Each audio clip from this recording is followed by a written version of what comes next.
ভালোবাসার অতীত। আর আজকে এই সম্মিলিত হিন্দু মহাজোটের সাধু সঙ্গীদের প্রতি শ্রীচরণে রইল আমার অবনতি ভক্তকে সশ্রদ্ধ প্রণতি জ্ঞাপন করছি। আজ আমরা সনাতনী জাতি ৭১-এর পর হইতে কত নির্যাতনে সয়ে সয়ে আজ আমরা নির্যাতনের চরম এবং পরম সীমায় পৌঁছিয়েছি। আমরা ভেবেছিলাম ৫ই আগস্টের পরে বাংলাদেশের নূতন স্বাধীনতার ঘোষণা দিয়েছিল, কিন্তু না, এটা মিথ্যা আমাদের আশ্বাস দিয়েছে, আমাদের জন্য স্বাধীনতা হয়নি। যদি সনাতনীদের স্বাধীনতা হতো আজকে এই সমাবেশ সময় নাহিদ কেন ইন্টারনেট ছেড়ে করে দেওয়া হলো? নাহিদের সাথে যখন ছাত্ররা ছিল তখন কি সনাতনী ছাত্র ছিল না? তাহলে পরিষদবাদের মানে এখনো আছে, ওরা সনাতনীদের কখনো হিংসা বলেনি। আজকে কেন রংপুর বিভাগীয় সমাবেশে জিআইসি দেওয়ার কথা, সেখানে ডিসি মহোদয় প্রথম পারমিশন দেওয়া হয়, ভুলে গিয়েছিল নাকি মুদাঙ্গের টাকা খেয়ে আমাদেরকে এই সমাবেশ বাতিল করা? ডিসি মহোদয় ভুলে যাবেন না, আপনি ডিসিগিরি হয়তো আপনার সীমানা নির্ধারণ করা আছে, এত বছর আপনার ওই আসন থাকবে, কিন্তু সনাতনী জাতি পৃথিবী যতকাল থাকবে ততকাল থাকবে। আপনার সীমানা বাধা, কিন্তু সনাতনী জাতির কোন সীমানা বাধা নেই। সনাতনী জাতির কোন সীমানা বাধা নেই। আমি সনাতনী জাতিকে জানাতে চাই, আজকে যারা যত বাধা দেবে আমাদের লড়াই তত শক্ত হবে। আমরা থেমে থাকবো না, আমরা থেমে থাকবো না। আমি কয়েকটা ঘটনা দিচ্ছি। একেবারে গত ৫ই নভেম্বর ২০২৪ ঢাকা বিশ্ববিদ্যালয়ে টিএসসিতে এক মহা সংবাদ সম্মেলন ইনকিলাব মঞ্চের মুখপাত্র শফিকুল উসমান বিন হাদি আমাদের জয় শ্রীরাম ধ্বনিকে অপরাধের সাথে তুলনা করেছে। করেছে কিনা? সে বলেছে জয় শ্রীরাম নাকি জয় বাংলা জয় বঙ্গবন্ধু স্লোগানের সাথে। মিথ্যা কথা আপনারা ভাবনা দেবেন। বঙ্গবন্ধু জন্ম তার বাবার জন্মে লাগে, তোমার বাপ দাদার জন্মে লাগে জয় শ্রীরাম এসেছে। তুমি এটা ভাবতে পারো না, এটা ভেবে কি বুঝাতে চাও? তুমি কি সনাতনী বিরুদ্ধে আচরণ করছো? তুমি এটা ভেবে কি বুঝাতে চাও? তুমি শফিকুল একটা কথা জেনে রেখো, তোমার বাপ দাদার জন্মের আগে সনাতন ধর্ম, যখন তোমার বাপ দাদার অস্তিত্ব ছিল না তখন সনাতন ধর্ম।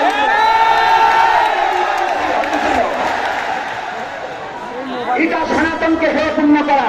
আমি সনাতনী সন্তু মন্ডলের কাছে এবং চিন্ময় বাবা সহ সবার কাছে প্রার্থনা, প্রত্যেক জেলা থেকে আমার ধর্ম অবমাননা করেছে এই বিরুদ্ধে আমাদের মামলা করতে হবে, অবশ্যই মামলা করতে হবে। দ্বিতীয়তে আর একটা ঘটনা ঘটেছে। আমার দেশ পত্রিকার সম্পাদক মাহমুদুর রহমান বলেছেন আমাদের ৮ দফা দাবি নাকি স্বাধীনতার বিরুদ্ধে। কথাটা কি ভালো করে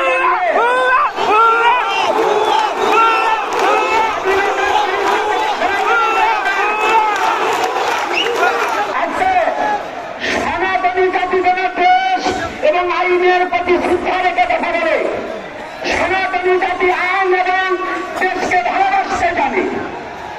যারা আজকে সনাতনী জাতিকে, যারা ইসলামকে এবং আমাদের এই সনাতনী জাতির ৮ দফা দাবিকে যারা রাষ্ট্রদ্রোহী এবং স্বাধীনতার বিরুদ্ধে ঘোষণা করছে, আমি মনে করি তিনি বাংলাদেশি না, বোধ হয় পাকিস্তান থেকে।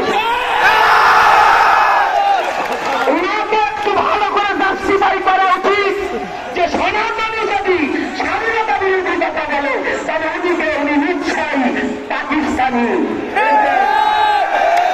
এজন্য যারা যে কথা বললেন সনাতনীর বিরুদ্ধে, জীবনের ইতিহাসটাকে একটু দেখে নিতে হবে। ইতিহাস না দেখে সনাতনীদের বিরুদ্ধে লড়তে আসবেন না।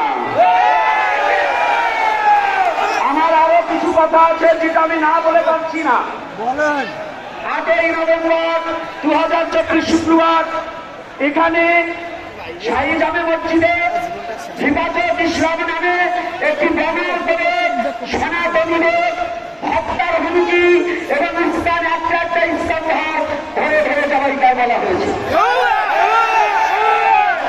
কোথায় বাংলাদেশের প্রশাসন, কোথায় বাংলাদেশের প্রধান উপদেষ্টা, কোথায় যে একটা জাতির বিরোধী এত বড় কথা বলতে পারে?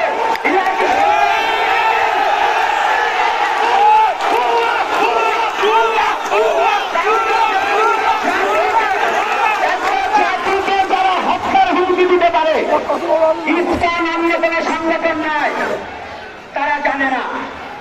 এই বাংলার মাটিতে না শ্রীকৃষ্ণ চৈতন্য মহাপ্রভুর আদি বিদ্যালয়, আর সেই শ্রীকৃষ্ণ চৈতন্য মহাপ্রভুর আদর্শটাকেই প্রতিপালন করা হয় ইস্কনে।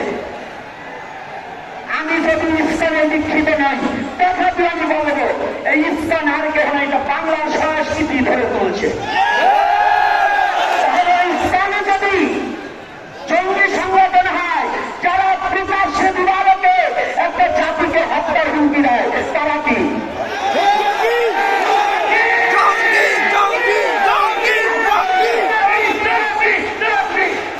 ভুলে যাবেন না? গ্রামোফোনের ঘটনা একটু স্মরণ করিয়ে দিতে চাই। আপনাদের কথা যদি আপনাকে আমি ফিরিয়ে দেই, জবাবদেহি করতে পারবেন না সেদিকে। কারণ 92-তে আল্লাহ আকবার নারায়ে তাকবীর বলে ভোলাতে যে গণধর্ষণ করেছিল, এটা কি ভুলে গেছে? জয় শ্রীরাম যদি খারাপ হয় তাহলে ওটা কি ছিল? এই জন্য সাম্প্রদায়িক বাংলা দেখার চেষ্টা করবেন না। মাহমুদুর রহমান সাথে বলে দিতে চাই, আপনি চাচ্ছেন এই বাংলার হিন্দু মুসলমান এক সূত্রে গাথা চলতে যাচ্ছে, সেই সম্প্রীতিকে নষ্ট করার জন্য ধর্মীয় উস্কানি দিয়ে এই হিন্দু মুসলমান বাংলা বাঁচাতে চাচ্ছে। আমরা এই দেব না।